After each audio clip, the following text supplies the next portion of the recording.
Praise the Lord. सबको जय मसीह की। प्रभु का धन्यवाद करता हूँ मैं सुंदर समय के लिए। फिर से परमेश्वर ने ये समय हमारे जीवन में प्रदान कर दिया है और फिर से आप लोगों के साथ मिलने का अनुग्रह दिया। इसके लिए मैं प्रभु को बहुत बहुत धन्यवाद करता हूँ। आइए हम लोग आज फिर से अपने संदेश को आरंभ करेंगे एक छोटी सी प्रार्थना के साथ और प्रभु से कहेंगे कि परमेश्वर आप अपने वचन के द्वारा प्रभु अपने आप को हम पर जाहिर कीजिए। सर्वशक्तिमान पिता परमेश्वर, हम आपको धन्यवाद करते हैं पिता, प्रार्थना करते हैं खुदावंद इस समय आपके हुजूर आते हैं प्रभु। आप अपने वचनों के द्वारा प्रभु जी अपने आप को हम पे जाहिर कीजिए पिता परमेश्वर, और आप जो भी कहना चाहते हैं पिता अपने दास के द्वारा प्रभु आप हम सब से बोलिए और बातचीत कीजिए। अपनी रज़ा को हम पर जाहिर कीजिए पिता, ताकि पिता हम उसको जानकर उसके ऊपर अमल करने पाए, चलने पाए। आप पिता परमेश्वर आप हमसे बात करने जा रहे हैं प्रभु, हम आपको धन्यवाद देते हैं। प्रार्थना प्रभु यीशु मसीह के नाम से मांगते हैं, आमीन। मैं प्रभु का फिर से बहुत बहुत धन्यवाद करता हूँ। आज जो विषय लेकर मैं आपके पास आया हूँ वो भी एक बहुत ही खूबसूरत विषय है, और आइए हम लोग अपने संदेश की बुनियाद आज इस वचनों से डालेंगे जो हमें मिलता है व्यवस्था विवरण की किताब, उसका 9 अध्याय, उसका 1 पद से लेकर 3 पद तक मैं आपके सामने पढ़ दे रहा हूँ। हे इस्राएल सुन, आज तू यरदन पार इसलिए जाने वाला है कि ऐसी जातियों को जो तुझसे बड़ी और सामर्थी और ऐसे बड़े नगरों को जिनकी शहरपना आकाश से बातें करती है अपने अधिकार में ले ले। उनमें बड़े बड़े और लंबे लंबे लोग अर्थात अनाक वंशी रहते हैं, जिनका हाल तू जानता है, और उनके विषय में तूने यह सुना है कि अनाक वंशियों के सामने कौन ठहर सकता है। इसलिए आज तू यह जान ले कि जो तेरे आगे भस्म करने वाली आग के समान पार जाने वाला है वह तेरा परमेश्वर यहोवा है, और वह उनका सत्यानाश करेगा और वह उनको तेरे सामने दबा देगा, और तू यहोवा के वचन के अनुसार उनको उस देश से निकाल कर शीघ्र ही नष्ट कर डालेगा।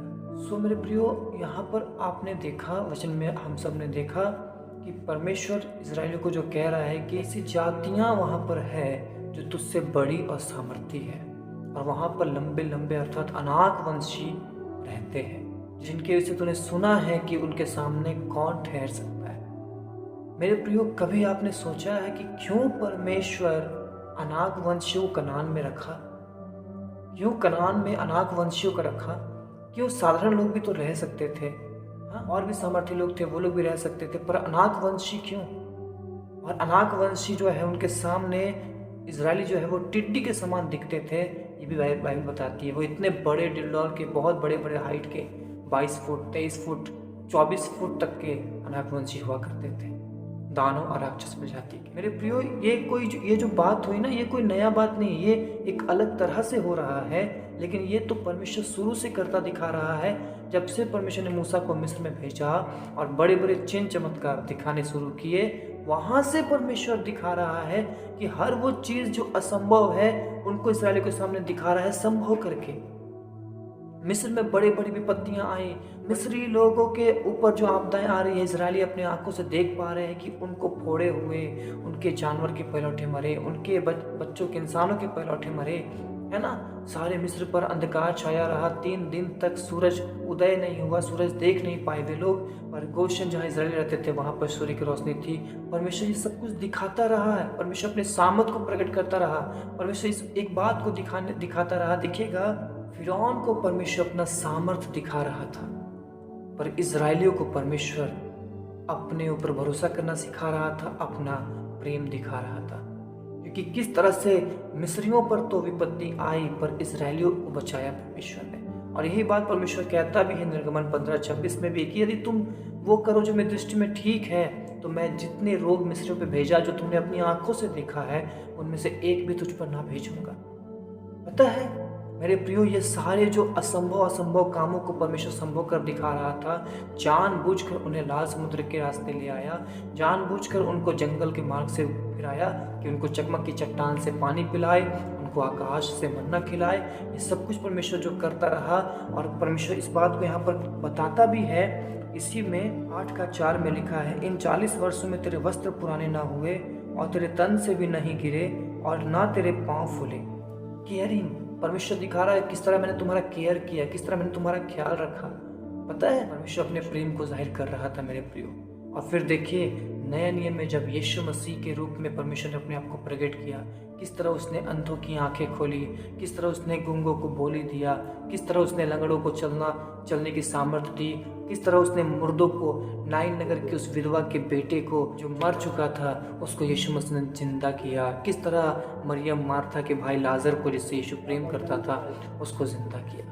पता है, परमेश्वर ने जितने अद्भुत काम किए, हर काम के पीछे वो क्या दिखाना चाह रहा था। पहला ये कि तुम देखो जो मैं कर सकता हूँ वो और कोई नहीं कर सकता, कि तुम मेरी सामर्थ पर भरोसा करो। और दूसरा ये कि मैं ये जो कर रहा हूँ इसके पीछे मेरा प्रेम है, मैं तुमसे प्रेम करता हूँ। यशायाह 43:4 में कहता है परमेश्वर कि मेरी दृष्टि में तू अनमोल और प्रतिष्ठित ठहरा है और मैंने तुझसे प्रेम रखा है। परमेश्वर अपने प्रेम को दिखा रहा था, पर सवाल ये है क्यों प्रभु अपने प्रेम को दिखा रहा था? आपको पता है? वो इसीलिए क्योंकि वो चाहता है कि हम उससे प्रेम करें। मेरे प्रियो, यदि आज परमेश्वर चाह ले तो कोई भी व्यक्ति नरक नहीं जाएगा। हर एक व्यक्ति उसका सजदा करेगा, रात दिन उसकी महिमा करेगा, यदि परमेश्वर चाह ले तो।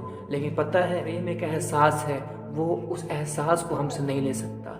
लेकिन जब हम खुद से उससे प्रेम करते हैं, जब हम खुद से उसका चुनाव करते हैं, खुद से हम कहते हैं प्रभु हम तेरे हैं, तेरे कामों ने तेरे दया को प्रकट किया है, तेरे कामों ने तेरे प्रेम को प्रकट किया है, इसलिए कि तूने हमसे प्रेम किया है, हम तुझसे प्रेम करते हैं।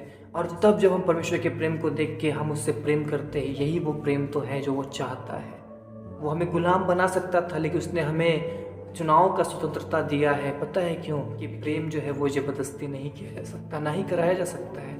वो तो एहसास है जो हृदय से उमड़ता है खुद ब खुद। और परमेश्वर चाहता है कि हम उसके कामों को देख रहे हैं, हम लोग उसके कामों को देख के सिर्फ उसकी सामर्थ्य को पहचान पाते हैं। लेकिन पता है, वो कभी भी जब हमारे जीवन में काम करता है तो सिर्फ अपनी सामर्थ को प्रकट नहीं करता है, लेकिन वो इस चीज़ को दिखाता है कि मैंने तुम्हारे लिए ये इसीलिए किया है क्योंकि मैं तुमसे प्रेम करता हूँ। आज यदि उसने हमको चंगा किया है, इसका मतलब उस चंगाई के पीछे उसका प्रेम छुपा है।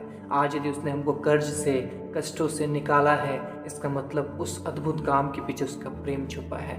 यदि आज उसने हमारे जीवन में असंभव से असंभव परिस्थितियों को आने भी दिया और खुद उसको निकाल दिया, संभव कर दिया, इसका मतलब ये कि वो हमसे प्रेम करता है। मेरे प्रियो, परमेश्वर के काम जो आपके जीवन में हो रहे हैं, उस काम के पीछे छुपे परमेश्वर के प्रेम को पहचानिए। और वो इसीलिए चाहता है कि आप उसको पहचानिए कि मैं बोला कि आप उनसे प्रेम करें। आइए हम लोग सब मिल के परमेश्वर की इच्छा को पूरी करें। उसने जितने आश्चर्य कर्म हमारे जीवन में किए, उत्तम आशीषों को हमें दिया है, अद्भुत कामों को हमारे जीवन में किया है, कारण ये कि हम उससे प्रेम करें।